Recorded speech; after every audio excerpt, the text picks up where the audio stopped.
Hi everybody. In the last class we have derived basic equations of MHD. So especially in the last class we have derived energy equation. So today, we are going to study the boundary conditions. I mean nature of the boundary conditions, because as you know, without boundary conditions or initial conditions, sometimes it is not possible to remove the arbitrary constants. That's why we have to remove the arbitrary constants. To remove those, you must need the boundary conditions. Okay, and also the boundary conditions have their own applications in the field of real world problem. Let us see boundary conditions on velocity as well as temperature, and we have already studied the boundary conditions on electromagnetic fields, right? So first I am going to study the boundary conditions on velocity. Okay, boundary conditions on velocity, right? The boundary conditions on velocity will depend on whether the fluid is non-viscous or viscous.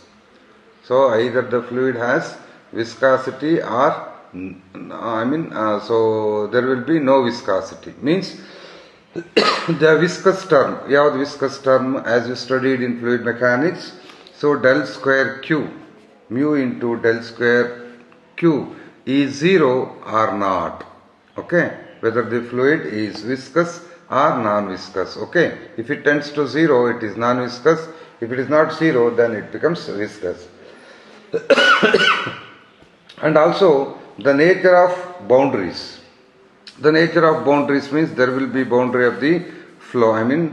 There will be boundary. In that stipulated boundary, there will be flow. So the nature of boundary means whether, a rigid boundary or free surfaces. The fluid is bounded either by a rigid boundary or free surfaces. Okay.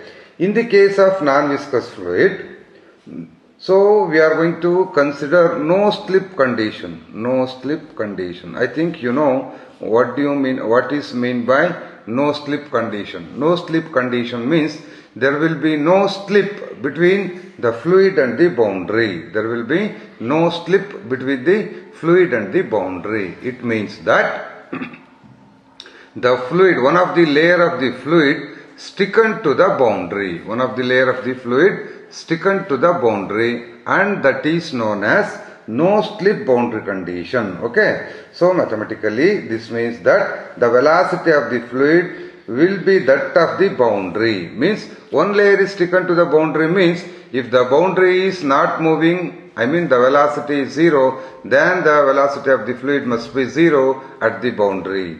If the boundary is moving, then so surely with the velocity of the boundary the fluid is moving. Only that layer, the adjacent to the layer. So that is it is known as no slip boundary condition. Okay. I think you know it very well in the fluid mechanics, right? The boundaries are rigid, impermeable and rough. No slip condition not valid. Means the boundaries are rigid, impermeable, there will be no, it is just like glassy layer, right? And rough, no slip condition is not valid. Slip condition will exist at the boundaries. Okay. In this case, the slip condition is gradient of velocity is proportional to velocity. Means for slip condition, the condition is given by gradient of velocity is directly proportional to velocity. Means grad q is equal to beta into q. What is beta there? So here beta is proportionality constant, or also it is called as roughness parameter. It is also called as roughness parameter. So for this I am going to give you one example. So I am going to consider the fluid between two parallel plates. This is one plate and this is another plate. The fluid is flowing in the direction of z, along z direction. Okay, let it be y and let it be x, right? The fluid is along z direction. Okay, And so here I am going to take the distance as minus h plus h. I mean z is equal to minus h, one plate is there. At z is equal to plus h, so another plate is there. I mean separated by the distance 2h. Two plates are separated by the distance 2h. Okay. Rigid boundary or stationary. I mean these two are not moving. Okay. These two plates are not moving. Means they are stationary plates.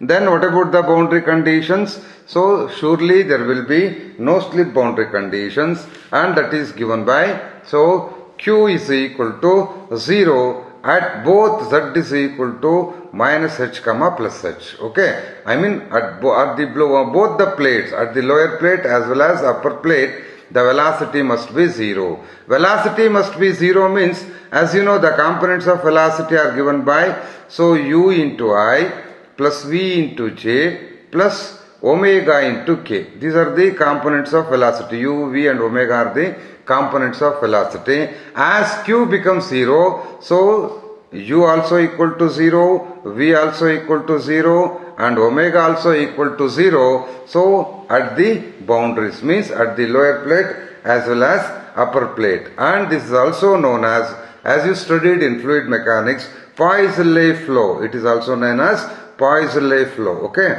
Poissuelle, Poiseuille flow. You have studied in detail in fluid mechanics. This kinds of flow is known as Poiseuille flow.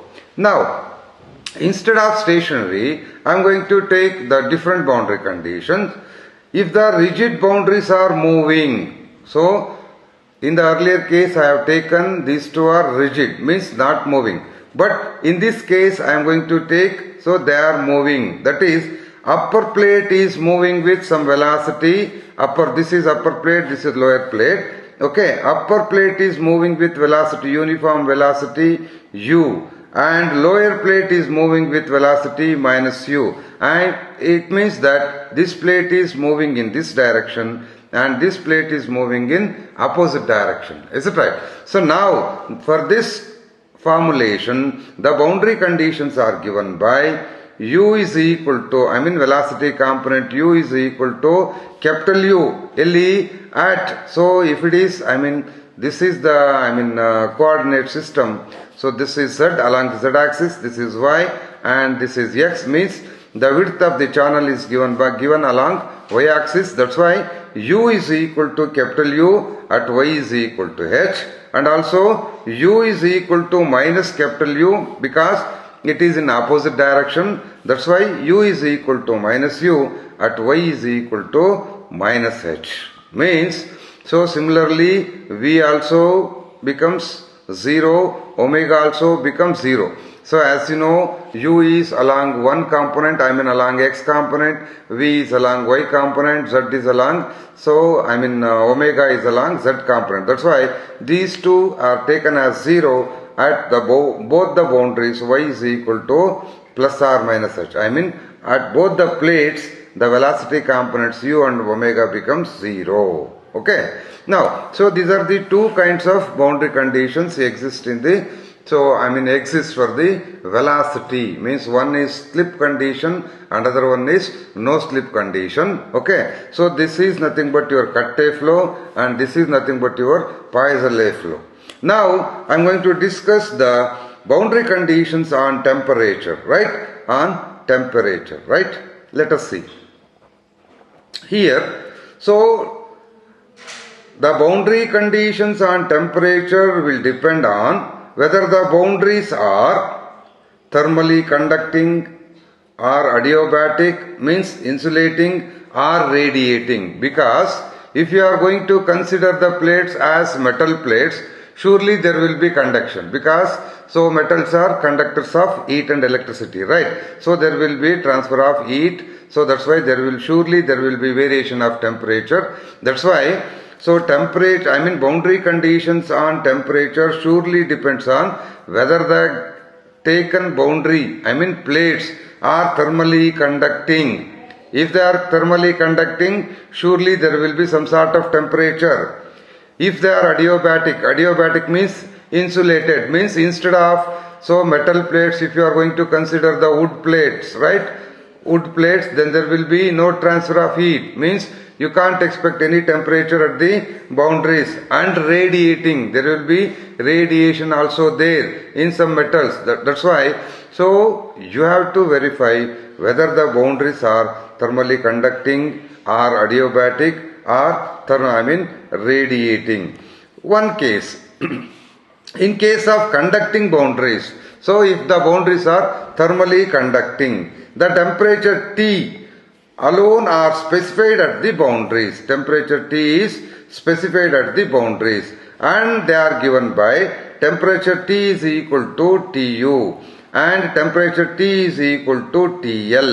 Means, so it is at the upper plate and it is given by Tu. So upper plate hatra iro temperature ನಾನು ಏನು ತಗೊಳ್ತೀನಿ Tu ಅಂತ ತಗೊಳ್ತೀನಿ and at the lower plate it is given by TL. It is at the lower plate. Okay, lower plate, right?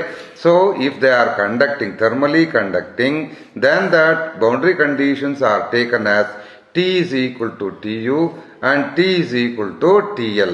I mean the temperature at the lower plate and the temperature at the upper plate. Okay, so this is exist only when the boundaries are thermally conducting. Okay, this is known as boundary condition of the first kind. Okay, so I am going to call this boundary condition as first kind boundary condition, or also it is known as Dirichlet's boundary condition. Okay, Dirichlet's boundary condition, Dirichlet's condition antanu karibodu ನೀವು, or they are known as boundary conditions of first kind. So if the boundaries are adiabatic means insulated, right? Then the thermal flux is specified at the boundaries. Okay, then so if they are insulated or adiabatic, then the thermal flux, okay, is specified at the boundaries. It means that flux means there will be derivative dt by dz must be equal to q. So z, x and y ಅನ್ನು depend ಆಗೋದು ಯಾವಾಗ? So ನೀವು along the ಯಾವ direction ಅಲ್ಲಿ flow ನ consider ಮಾಡಿದ್ರೆ ಅನ್ನೋದ್ರ ಮೇಲೆ ಡಿಪೆಂಡ್ ಆಗಿರುತ್ತೆ, right? So dt by it means that derivative with respect to position, right? Position variables are x, y, z are nothing but position variables, right? dt by dz must be equal to q at the boundary. At the boundary means your z is equal to minus h ಆಗಿರ್ಬೋದು, z is equal to plus h. At the lower plate as well as at the upper plate. So this is about if the boundary conditions are adiabatic, and these kinds of boundary conditions are known as boundary conditions of second kind. Okay, so boundary conditions of second kind. I think you remember, in the boundary conditions, if the derivative exists, then those kinds of boundary conditions are called dash. I think you have studied in partial differential equations. These kinds of means in the boundary conditions, if the derivative exists, then those kinds of boundary conditions are also known as Newman boundary conditions. Okay, Newman boundary conditions, right? Newman's boundary conditions are boundary conditions of second kind. Okay, if the derivative exists in the boundary conditions, means thermal flux is specified at the boundary, then the boundary conditions are known as boundary conditions of second kind or Newman boundary conditions. Okay, they are called as Newman boundary conditions. If the boundaries are radiating, this is for conducting, this is for insulated, and this is for radiating. Okay, radiating, the boundaries are radiating, then the combination of normal components of the temperature and temperature, normal component of the temperature and temperature. So in temperature there will be three components. Okay, one is tangential component, normal component as well as binormal component. Okay, here if the boundaries are radiating, then the combination of normal components of temperature and temperature, Normal component of temperature and temperature are specified on the boundaries. Okay, and these kinds of boundary conditions are known as boundary conditions of third kind. Okay, boundary conditions of third kind. Okay, or Robin boundary conditions or mixed boundary conditions. Okay, so these are the boundary conditions regarding temperature. So in case of velocity, there will be two kinds. One is no slip boundary condition and other one is slip boundary condition. Okay. In case of temperature, there will be three kinds. One is Dirichlet's boundary conditions, Newman boundary conditions, and the Robin boundary conditions. Okay, Robin boundary conditions are mixed boundary conditions and are also called as boundary conditions of third kind. Okay, boundary conditions of third kind. Now, so I want to discuss some dimensionless number. So as you studied in Beltrami flow in fluid mechanics, so we non-dimensionalize the equations. Means, so there we have removed the dimensions of the parameters. Means for velocity there will be surely there will be meter per second is the unit for the velocity. So similarly for density, similarly for gravity. So all the parameters have their own units. But you have to remove those units for some cases. While removing these dimensions, we are going to get some non-dimensional quantities. We are going to get some non-dimensional quantities. You have studied and I think you may remember. So there, I mean in fluid mechanics we got Reynolds number. Reynolds number means, so it is the ratio of inertial force to the viscous force. Okay, it is the ratio of inertial force to the viscous force. Like this, here also we come across different non-dimensional numbers like Reynolds number. Let us see what are they. First one is the same repetition, Reynolds number, Reynolds, Reynolds number. Okay, so what do you mean by Reynolds number? Reynolds number is always represented by Re and it is defined as inertia, ratio of the inertial force, right? Inertial force to the viscous force. Inertial force to the viscous force, and it is given by U into H divided by nu. U is the velocity characteristic, H is the length characteristics, and nu is the kinematic viscosity. It is given by the Reynolds number is given by the ratio of inertial force to the viscous force, and the expression is given by U into H divided by nu. This is so called your Reynolds number. Okay. So, and magnetic Reynolds number. Now, magnetic Reynolds number. This is you have not studied in your fluid mechanics because there we have studied the flow analysis in the absence of magnetic field. So that's why that is only fluid mechanics. Here we are going to study the flow analysis in the presence of electromagnetic fields. That's why here magnetic Reynolds number come into the picture and it is given by Rm. Okay, so here magnetic Reynolds number is denoted by Rm and it is defined as the ratio of inertia of the magnetic field intensity H by the diffusion of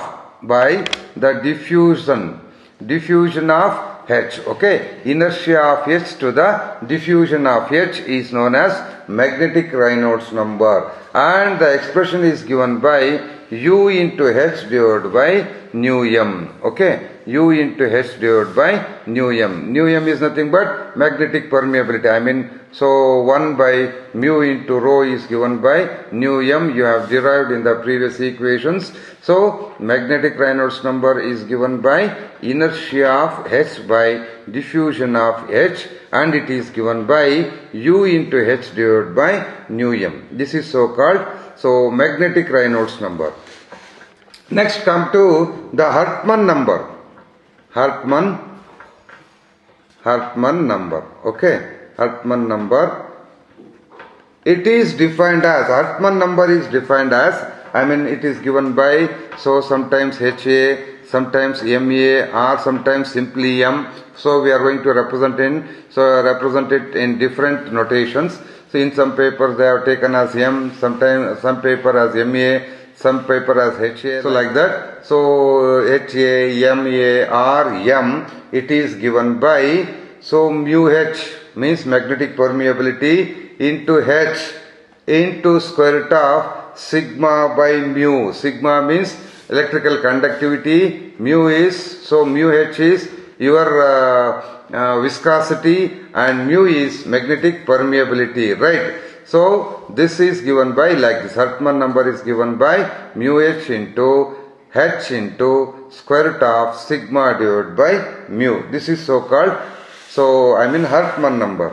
Next I am going to define one more non-dimensional number, that is Alfvén number. ALFVEN, Alfvén number. Okay, Alfvén number. So it is defined as, denoted by A square and is given by rho into U square divided by mu H into H square. Okay, rho means density, U means length characteristic, mu H means magnetic permeability, and H square means, so magnetic intensity. By taking the modulus you are going to get H square. This is Alfvén number. So these are the important some non-dimensional numbers.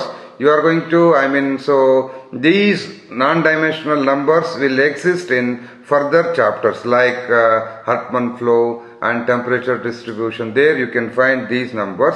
So just you should know the definitions. Okay. So by this your second chapter is completed. Okay. So tomorrow I am coming with the new chapter. So till then, take care. Okay. Thank you.